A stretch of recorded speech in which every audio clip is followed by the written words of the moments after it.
Señoras y señores, ¿cómo están? Bienvenidos a nuestro panel de control, a nuestra forma de dirigirnos a ustedes para dictarles un curso totalmente práctico. En este caso es un diploma de especialización en gestión y administración pública. Hay personas que nos han solicitado con muchos años de anticipación, vamos a decirlo así, nos han pedido siempre un programa de especialización que veamos los temas de forma transversal, ¿no?, de lo que es la gestión y administración pública.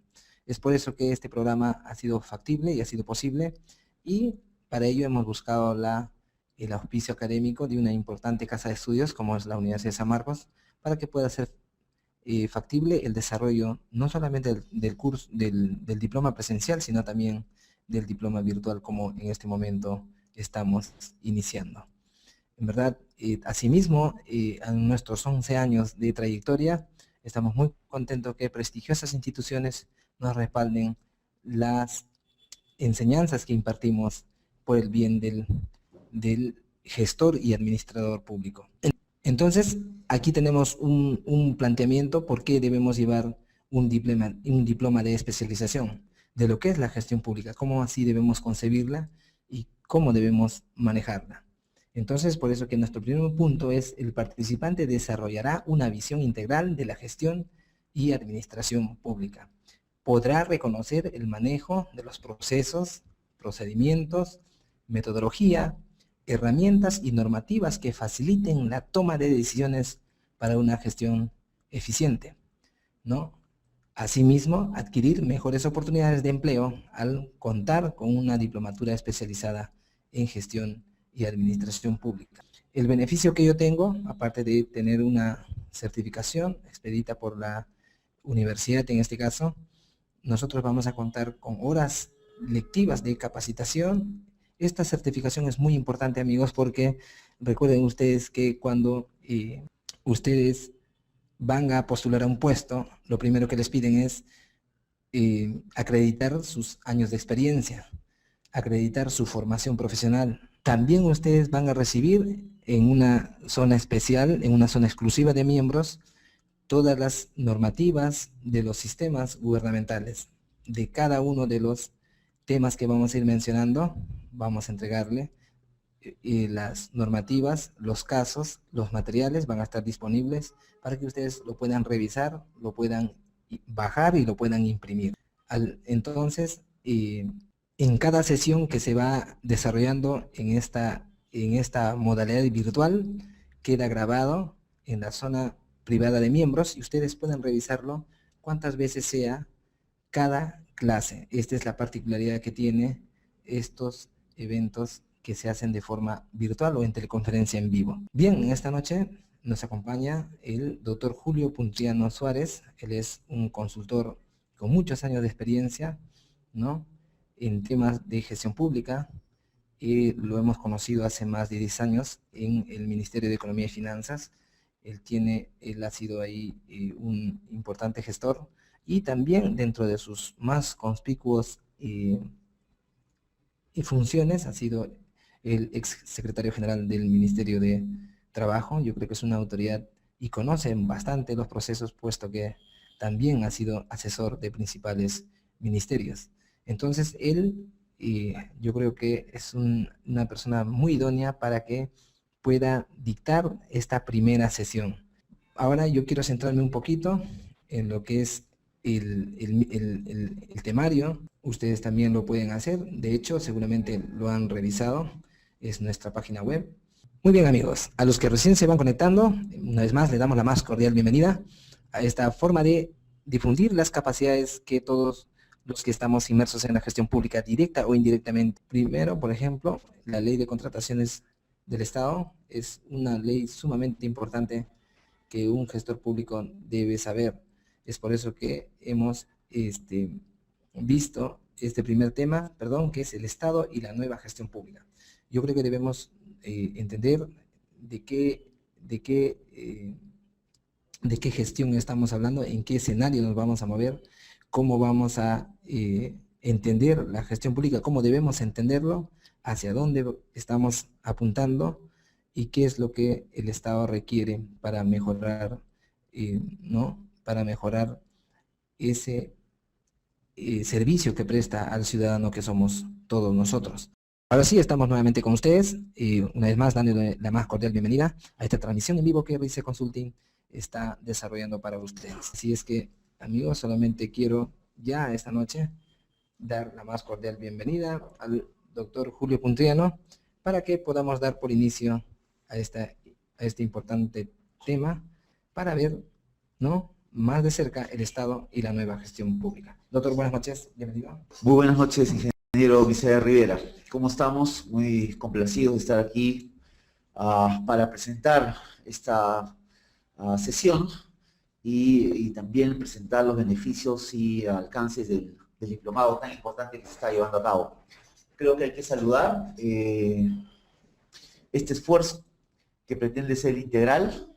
Como el nombre lo indica, es un esfuerzo para dotar de capacidades necesarias a gente que trabaja en el sector público, que está interesada en la administración pública.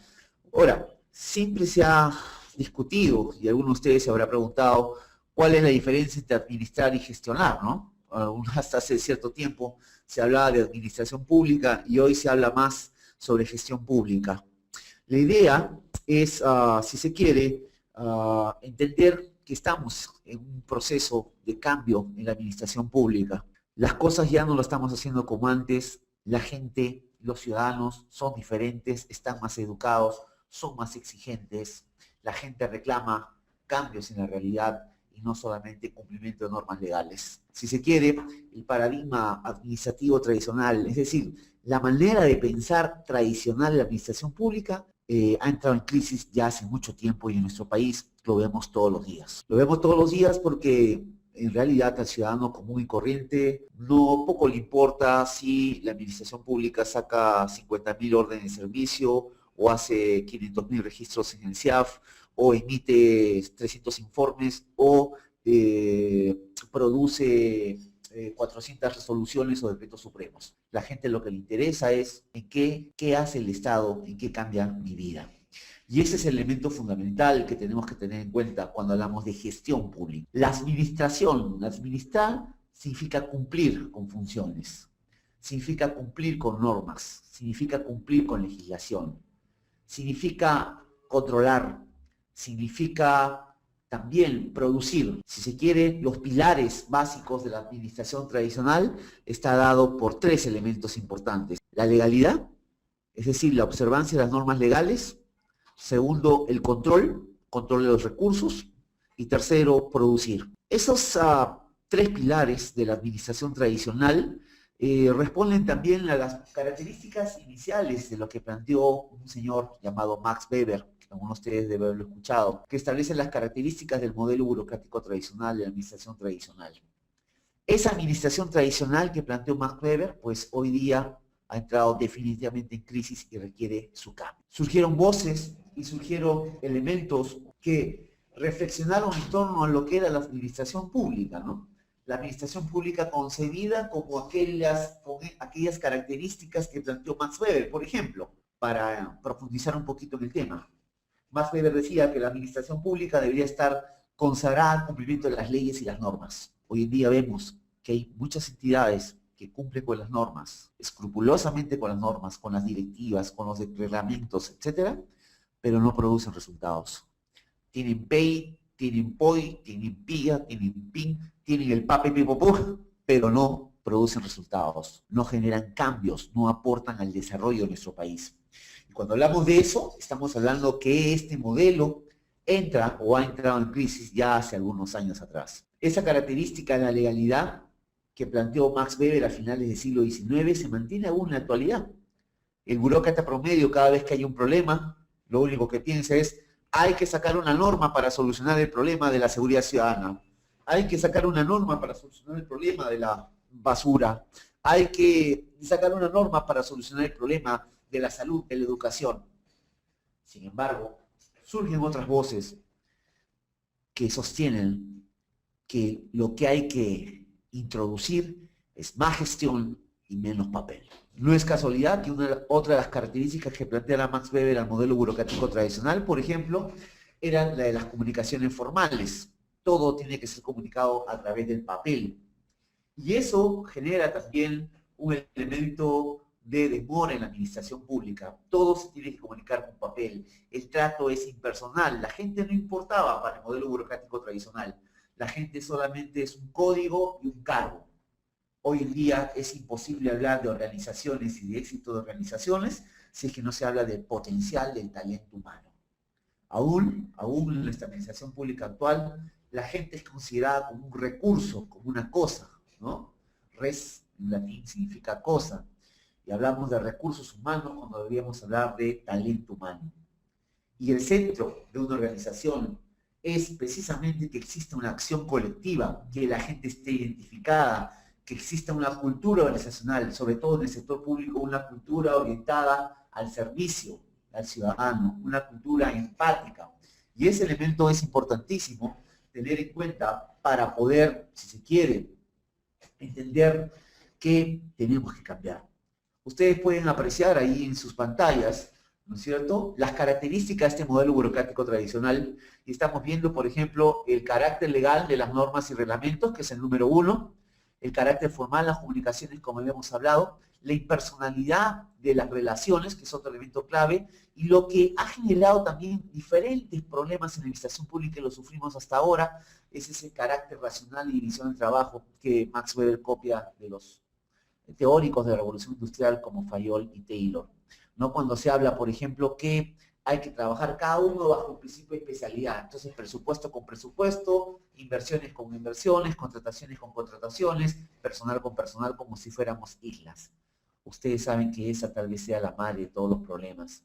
Una organización que no trabaja como un equipo de trabajo no es una organización. Si se quiere, unas definiciones básicas de la organización es aquello que permite una asociación de personas que actúan colectivamente, ¿no? Y ese es un elemento importante a tener en cuenta en la gestión pública. Este diplomado, por ejemplo, tiene una concepción integral. Si bien es cierto, los capítulos que abarcan la malla curricular tienen que ver con puntos centrales neurálgicos de la gestión pública, pues vemos que esto se hace bajo una lógica integral, es decir, los profesores también tendrán en cuenta la interacción que existe entre los diferentes módulos que forman parte de lo que es la gestión pública.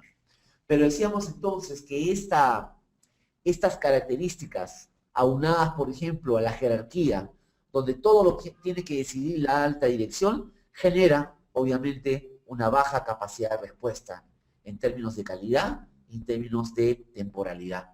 Nos demoramos mucho en la administración pública.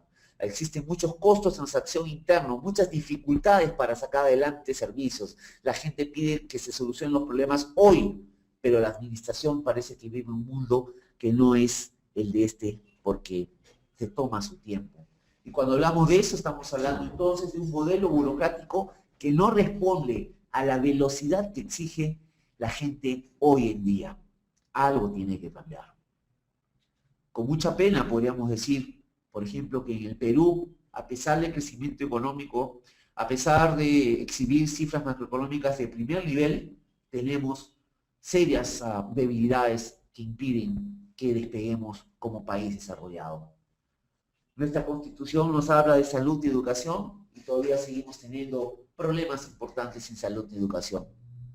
Ese conocimiento público, por ejemplo, que en educación ocupamos el último lugar en la prueba PISA, ¿no? Que tiene que ver con la medición de logros en lo concerniente a razonamiento matemático, verbal, comprensión lectora.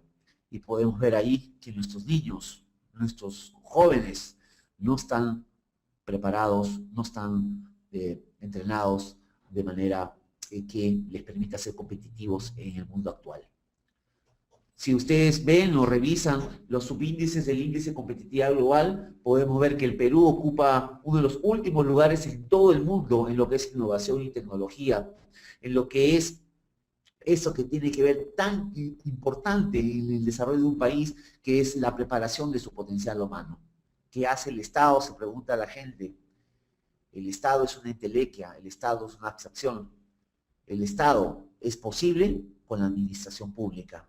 La administración pública es el aparato que permite lograr los objetivos, las finalidades que finalmente están establecidas en la Constitución Política del Perú. Entonces, cuando yo veo en la Constitución seguridad ciudadana, que todos los peruanos tenemos derecho a la educación y a la salud, y vemos la realidad, no podemos determinar que hay un desfase entre querer y ser. Un desfase entre la finalidad que busca nuestro sistema democrático y lo que existe en la vida diaria de las personas. Y cuando hablamos de eso, decimos, alguien está haciendo la tarea mal. Los estudiosos han señalado que el origen, ¿no? Que el origen de ese desencuentro entre lo que se quiere y lo que se puede es que el sistema burocrático tiene serias fallas. Y si ustedes me preguntaran cómo podríamos caracterizar esas fallas, podríamos decir básicamente el sistema burocrático mira hacia adentro y no hacia afuera. Se preocupa por perfeccionar la maquinaria hacia adentro, mejorar los procesos, perfeccionar las directivas, establecer reglamentos, producir diferente normativa que permita un adecuado control de los servicios que produce, pero tiene pocas antenas, poco desarrollo en lo que es el efecto que tiene su quehacer en la vida del ciudadano común y corriente. En otras palabras, yo preguntaría, o la gente se pregunta en esta perspectiva, es ¿qué hace el Estado por mí? Y eso es el mundo de los resultados. Entonces aquí ya podemos ver, y ustedes lo van a ver a lo largo del diplomado, que una cosa es administración pública, como hemos sido formados todos nosotros, inclusive el que habla, y otra cosa es gestión pública. En tanto que la administración pública es cumplir con las normas y los reglamentos y paporretear todas las directivas, la gestión pública significa lograr resultados. Pongámoslo en el caso de una empresa. Una empresa no va a ser más competitiva si es que tiene un estatuto, si es que está registrada en registros públicos y tiene un manual de operaciones. Una empresa va a ser competitiva si es que tiene la capacidad de llegada al mercado, si es que logra resultados en términos de ventas, en términos de utilidades. Eso es gestión. Cuando hablamos de administración pública, hablamos entonces de la capacidad que tiene el aparato público para lograr cambios positivos en los ciudadanos y ciudadanas de un país. Significa que si un grupo de ciudadanos es vulnerable porque no accede al mercado, porque no accede al crédito, porque no tiene empleo, porque no tiene buena educación, porque no tiene salud, y después esa situación cambia, ahí hablamos que alguien está haciendo su tarea, y ese alguien es el Estado. Entonces, el que se plantea el reto de hacer gestión pública, se plantea cambios en la realidad, no cambios en la oficina, no cambios en la entidad, porque finalmente las entidades son medios, no son fines.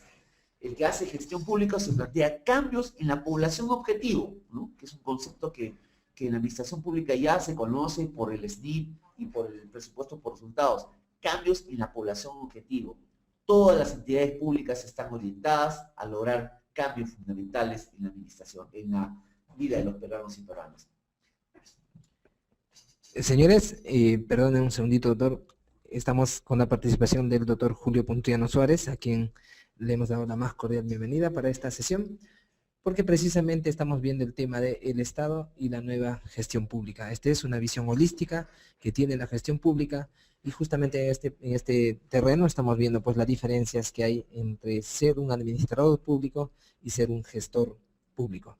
Invitamos a que, si ustedes tienen alguna consulta, duda, preguntas, lo pueden plantear, y nosotros aquí de nuestra cabina de transmisión vamos a poder darles esa ventana para que ustedes puedan participar también con consultas y preguntas y con respecto a este importantísimo tema.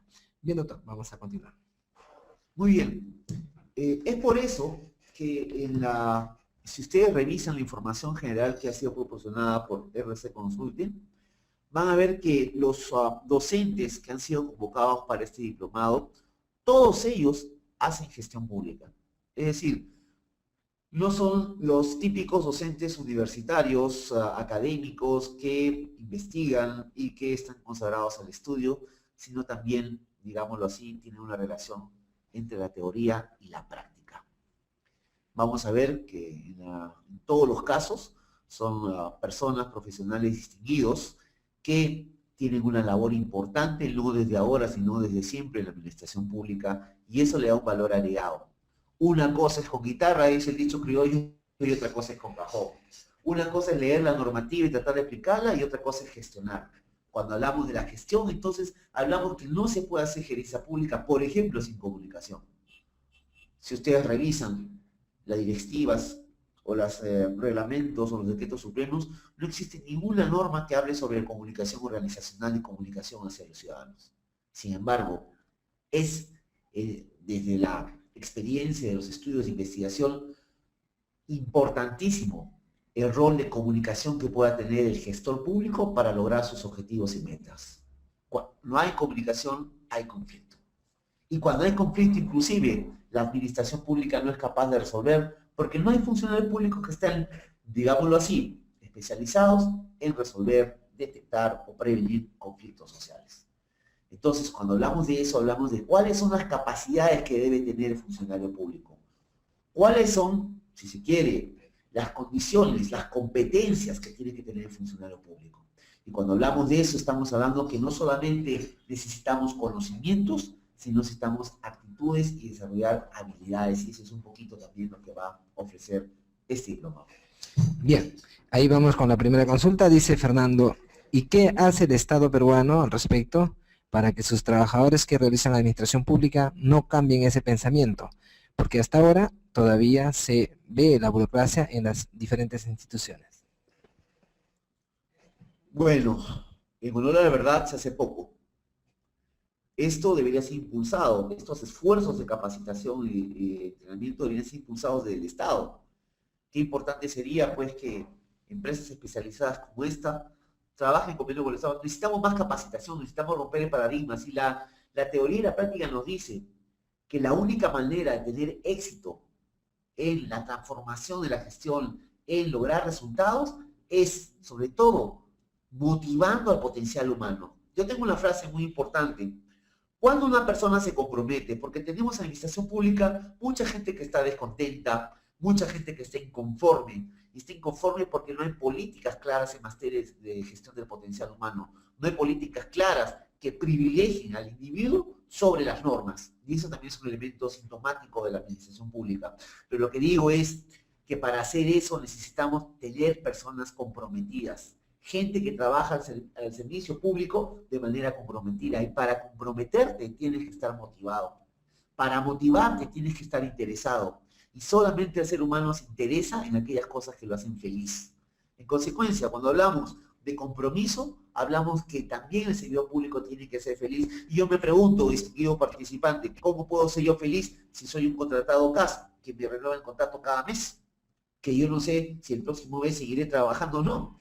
¿Cómo puedo ser yo feliz si soy 276, que tengo 25 años trabajando en la administración, viene un CAS y gana el doble que yo y yo le tengo que decir lo que tiene que hacer? ¿Cómo puedo ser yo feliz si me hablan que yo soy 276, pero ahora hay un régimen de servicio civil al cual yo puedo migrar, pero tengo que cerrar mi régimen y volver a ser un trabajador nuevo? Estamos hablando con personas. Yo creo que también aquí los ingleses tienen una palabra muy importante, decoupling, o decoupling, que es el desajuste que hay entre las políticas y la realidad y la idiosincrasia. Es importante actuar sobre este elemento, sobre la cultura organizacional. Ahora, si revisan ustedes las directivas, nadie habla de cultura organizacional. Yo necesito saber qué piensa la gente, cuáles son los valores reales de una entidad, cómo funciona realmente una entidad. Y eso no lo dice Roth ni lo dice el MOF. Eso lo dice un elemento importante que se ha trabajado ya en otros países, que es la cultura organizacional. Entonces ustedes tienen una gama de herramientas que van a ir aprendiendo en este curso.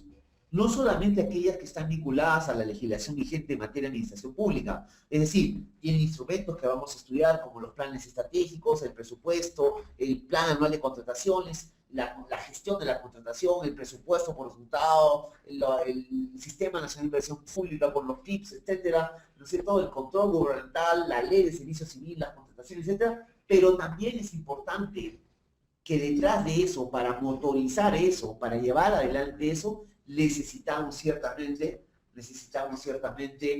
capacidades que ahora no tenemos. Y esas capacidades están vinculadas con lo que estamos hablando, están vinculadas con la comunicación, están vinculadas con aquello que el Banco Interamericano de Desarrollo, a través del proyecto PRODEP, nos dice, nos propone, de la famosa integración organizativa. Oiga, No se puede hacer gestión si no se trabaja en equipo. No se puede hacer gestión si no integramos los sistemas administrativos. Mucha gente dice, el SNIP es ineficiente, el SNIP es muy burocrático. No es el SNIP. Si ustedes revisan bien los problemas que hay en la gestión de la inversión pública, vamos a ver que los problemas están asociados o tienen origen en las fallas que existen de comunicación o de articulación entre sistemas administrativos. Para sacar adelante un proyecto de inversión pública, necesito hacer una contratación. ¿Qué pasa cuando necesito hacer una contratación de una consultoría de obras o para elaboración de un expediente técnico que no está contemplada en el plan anual de contrataciones? Y si no está contemplada en el plan de contrataciones, a lo mejor no tiene, por ejemplo, presupuesto. Y antes que exista certificación presupuestaria, tiene que estar presupuestado. Tendría que haber una modificación presupuestaria. Y eso se pone mucho más complicado cuando hablamos de un gobierno regional o acaso un gobierno local. Porque el plan de inversiones en un gobierno local es aprobado por el Consejo Municipal. En consecuencia, no es una tarea sencilla decir, yo soy experto en contrataciones y por eso es que voy a hacer una buena gestión en contrataciones. Tienes que también conocer las vinculaciones, las interacciones que existen entre contrataciones y presupuesto, entre presupuesto e inversión pública, entre inversión pública y gestión del potencial humano, entre gestión del potencial humano y planificación de racionalización, entre racionalización y planificación respecto también a lo que es el servicio público. En consecuencia, la visión holística solo la da un esfuerzo que te permita también conocer las interacciones bajo ese concepto muy importante de integración organizativa. Muy bien. Tenemos otra, bueno, más que una consulta, es una apreciación de Silvia. Dice, excelente todo lo que se ha expresado.